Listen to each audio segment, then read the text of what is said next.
Lamprey Merida's 2015 Giro campaign has been one of success. In particular, Stage 5 were the Polans riding to victory on Merida's new offering, the Scultura. When Merida teamed up with Lamprey in 2013, the Scultura was the general-purpose road machine and their flagship bike.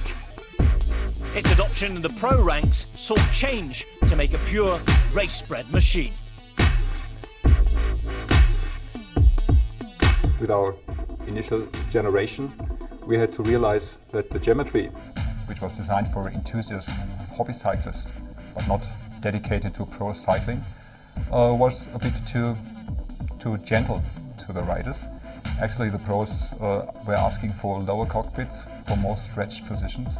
And therefore, most of them used finally the next smaller frame size. So they went down with the frame size to get a shorter head tube length.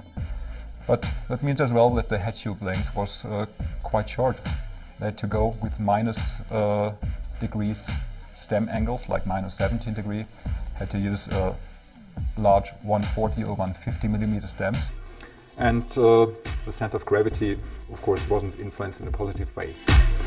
These demands sought out by Lamprey Merida's top climbers saw the evolution of the Scultura into a pure climbing bike, keeping the stiffness and the comfort, but improving geometry and essential aerodynamics, all ensuring that the weight stays low in the right areas to suit its purest climbers.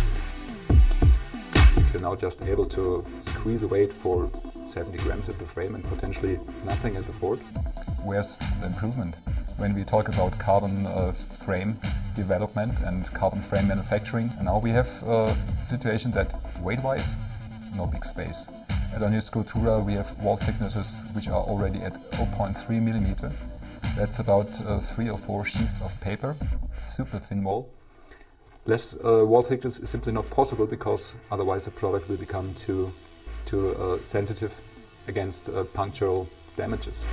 The UCI's minimum bike race weight of 6.8 kilos has not stopped manufacturers' pursuit of producing the lightest possible frames. My personal conviction is that roughly 800 grams offers the best, let's say, the kind of golden cut, the best level of average performances, because you can achieve super stiffnesses, arrive at a fantastic comfort.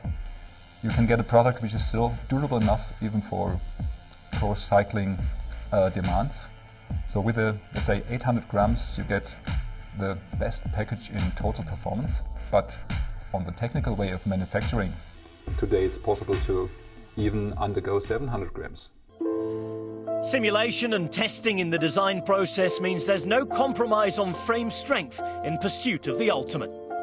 If you really take a look to the performance, you can say every 10 grams below 800 grams frame weight, you lose potentially 5 to 10% performances. That means 50 grams less means 20% less head tube stiffness, button bracket stiffness. A frame like the new Scultura contains more than 400 pieces of pre-pack carbon material. Of course, a lot of different types of fibers. Most of them are unidirectional, but they are unidirectional straight, they are unidirectional 45 degrees.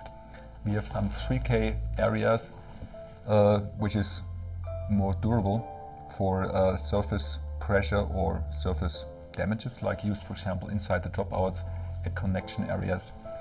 We have as well flex fibers. That's a biological fiber which has very low slow motion movement.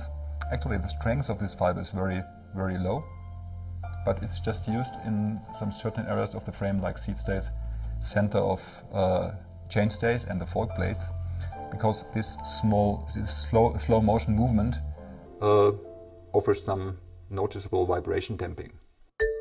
In a competitive race for the lightest production frame, Merida now claims to have the edge over its competitors, weighing in at 4.5 kilos. It's a good thing if you start a project, you always have benchmark products. You always can analyze their good and weak points. Every product has some weak points. And if you are the later one, you have still the opportunity to work on these kind of small trouble zones, and you have to try to make your product slightly better.